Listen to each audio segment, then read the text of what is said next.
Wing ping ping ping, wing ping ping. Tales of Northern messed up Northern boy. Wing ping ping ping ping ting ting. So, what did everybody think of that intro music? Was it as horrible to you as it was to me? But I need some kind of intro music, and I'll figure it out. I'll do it on my own, since none of the musical people I know want to help. You know who you are. But I guess I'll start this off this way. If you have not went over yet to check out the Dusty Shed Wood Company on Facebook, go over, check them out. If you need crib boards made, if you need chopsticks done, anything fancy. One of the best things that I have seen on there, besides the custom-made longboards, is they sit on the outside of the bathtub for your wife, and she can put her wine glass there and some snacks, so she can have a really fancy bathtub time. And the Dusty Shed Wood Company actually has a laser engraver, so they could do a special engraving on it for you that said whatever you wanted to say. And I'm not sure, I could be wrong, but I believe they can even put your signature on it. You'd have to talk to them, but I believe that is a possibility. So again, I just want to say thank you to the Dusty Wood Shed Company for this trial sponsorship, and everybody get over there, check them out. Like I said in previous episodes, if you don't see anything on their page that interests you, if you can think of it, they can do it. If you're in the neck of the woods that they are cabinet maker by trade, and just kind of do this in their garage as a side hustle. And incredible workmanship. Really well priced. For those of you listening in the States and overseas, because I think I've got a couple of you listening from over there, I don't know what shipping would be, but it would totally be worth it to have something of that high quality and that customized. Alright? So, get over there, and if you message them to find out about pricing, make sure you tell them that you heard about it from the messed up Northern boy. I don't know if he'll give you a discount. He might charge you more because you heard about it on here, but I doubt it. Probably won't give you a discount either, though. So, I think I need to talk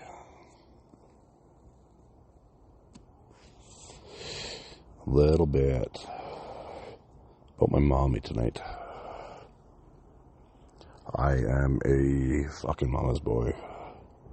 My mommy's been gone for 13, 14 years now. That was not a good time in my life. It was really a good thing that I had my wife with me. Otherwise, I don't know where I'd be today. She definitely kept me grounded between her and my kids. But my mom was always a big part of my life. She was a pretty crazy lady. And by crazy, I mean she was bipolar with schizophrenic tendencies, or schizophrenic with bipolar tendencies. I don't remember. So you can just imagine some of the ups and downs I saw growing up. But, you know, living that life, I wouldn't change it for the world. You know, sometimes I hated her because of who she was. Other times I loved her because of who she was. And, you know, I put her through some shit too in my teen years. But we were always very, very close. And she used to hang out at one of the skeeziest bars in town when we were growing up. And very, very I'm a Caucasian male, and my mother was a Caucasian female. Bright fire engine red hair. I think the majority of that was because her hair was dyed that color all the time. And if you heard the episode about her chasing Fred around the bar, that kind of gave you an idea of how out there she was. But I was a pretty boy growing up. As soon as I started making my own money, I wanted to dress the best, and as we grew up dirt fucking poor, so I tried to show off the money I was making. What a fucking mistake that was. If you grew up poor and you're doing good for yourself, don't show it off. Put that money away. Make your life better. That is what truly counts. Make the life better for your kids. Don't piss your money away trying to be a fucking hero like I did.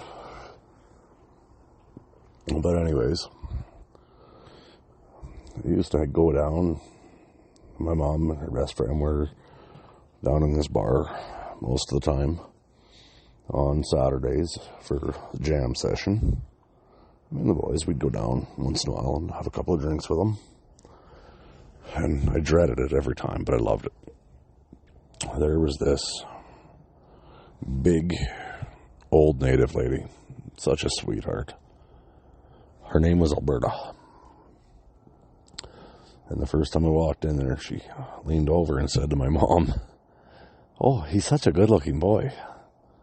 Oh, I'd like to get out on the dance floor with him and dance." And my mom, I walked over, I sat down to have my beer, and she says, "Alberta wants to have a dance with you." And, well, me being me, that's one of my mom's friends.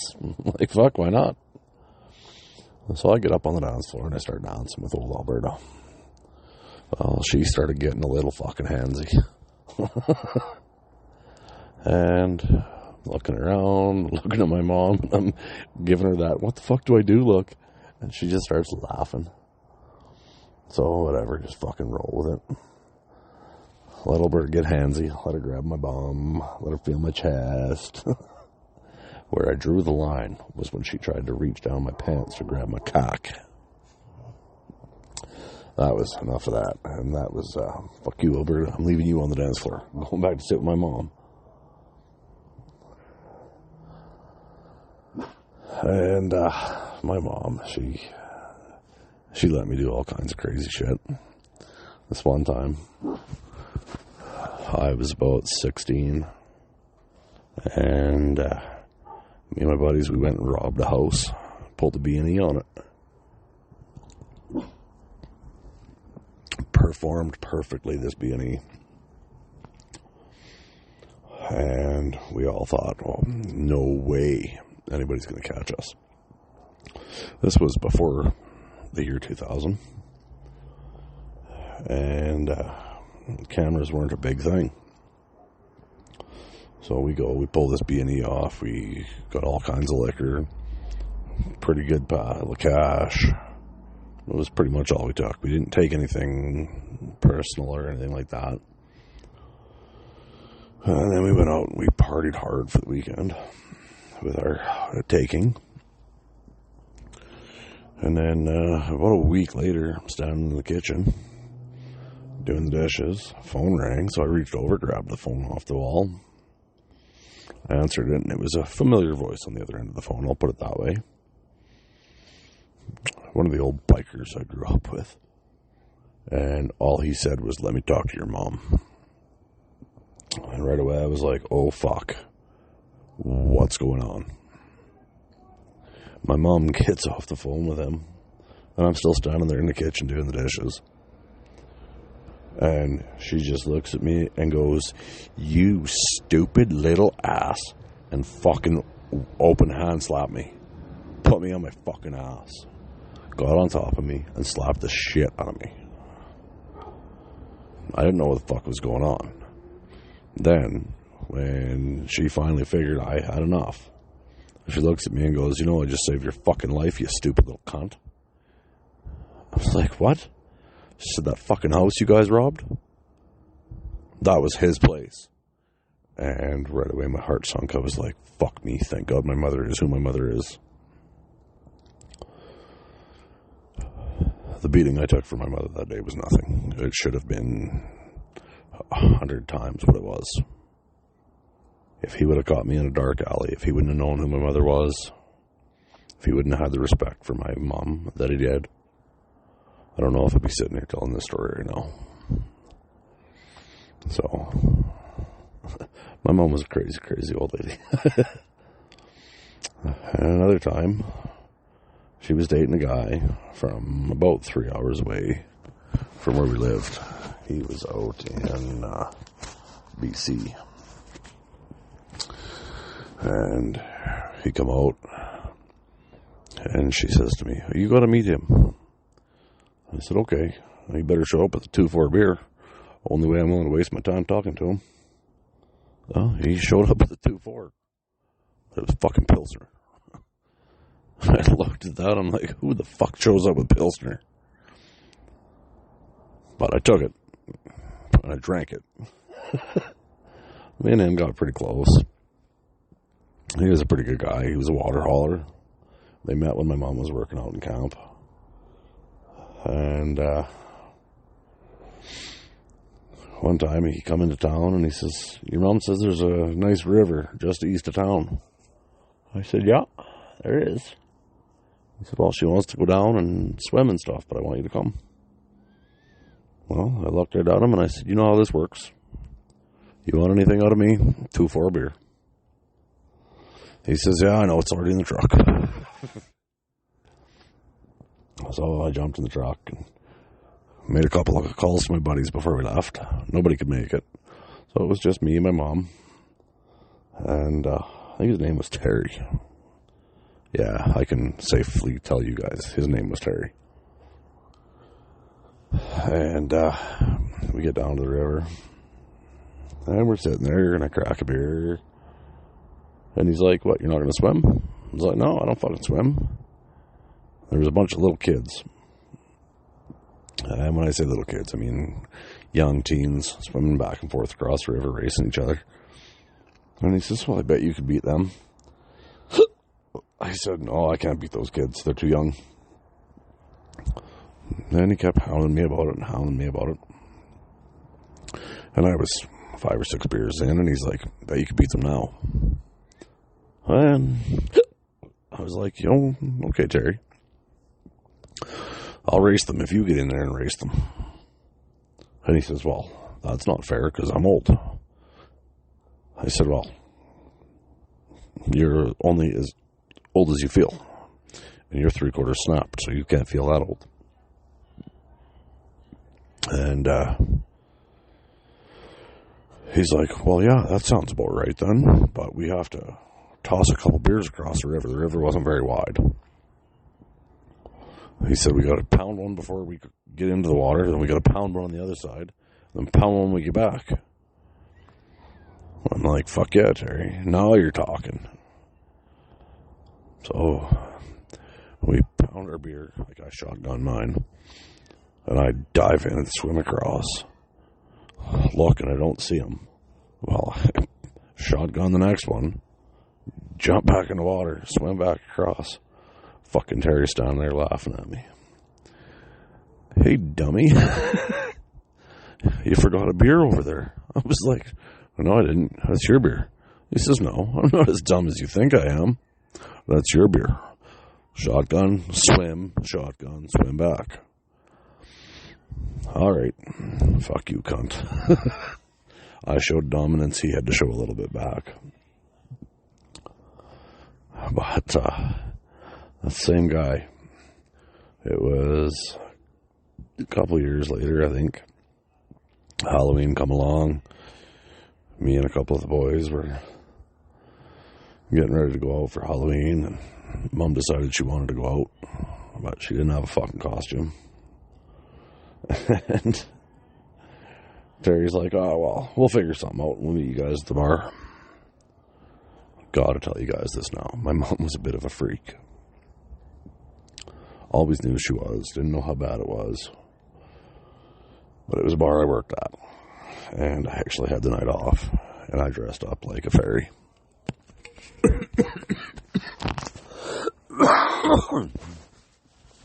And I don't mean a gay boy fairy. I mean, I was in pink leotards and pink tights and a fairy.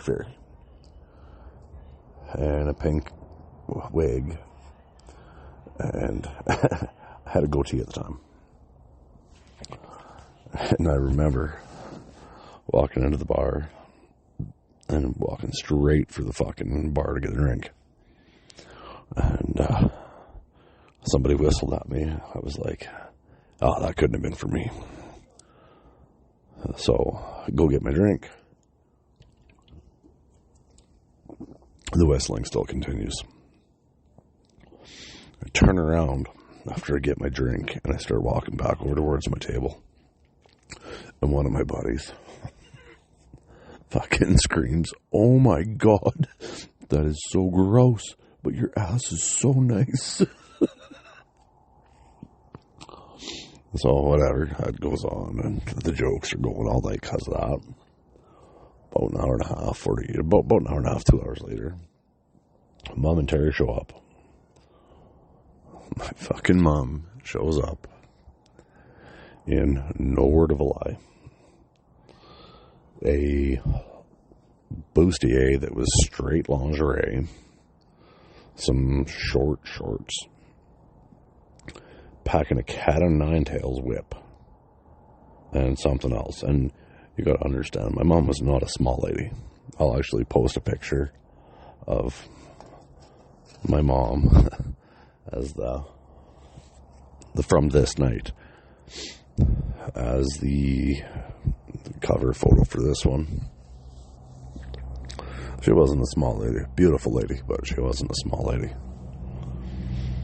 And then all my friends were like, "Oh my God, that is so hilarious. That is so awesome." My 18th birthday, my mommy took me out and got me just fucking looped. And she took me to the strip club that we had in town at the time.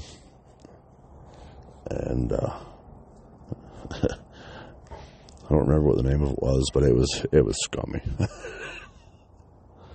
And my ex-girlfriend that had the birthday the same day, she was just a year younger than me to the day. Her parents came out. She was the girl I lost my virginity to. And my mom and that girl's mom and dad told them that I was a virgin to the strip club.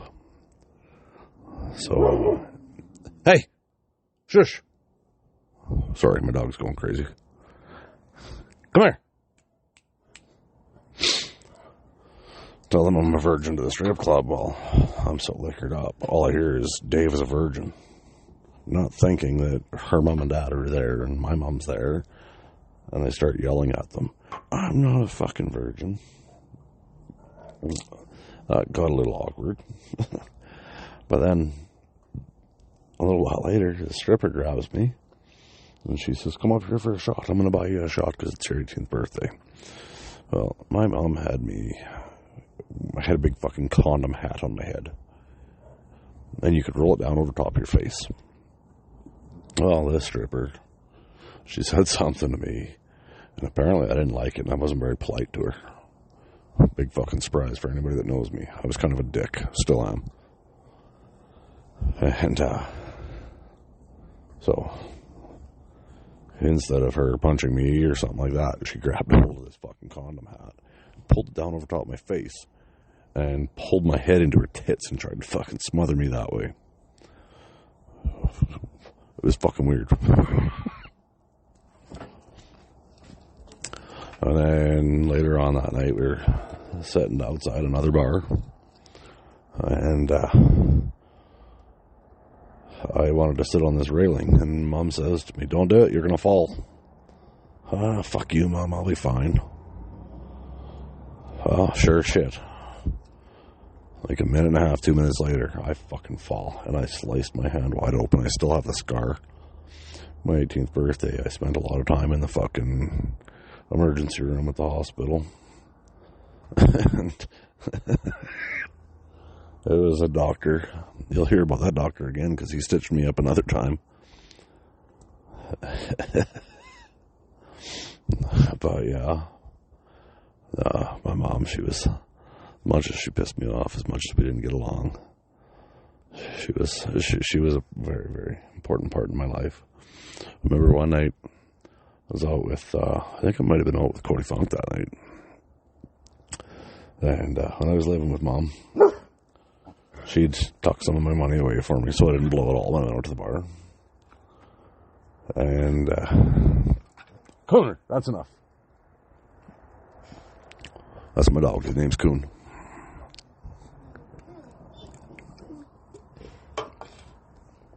So when I needed more money, I had to go home and bug Mom.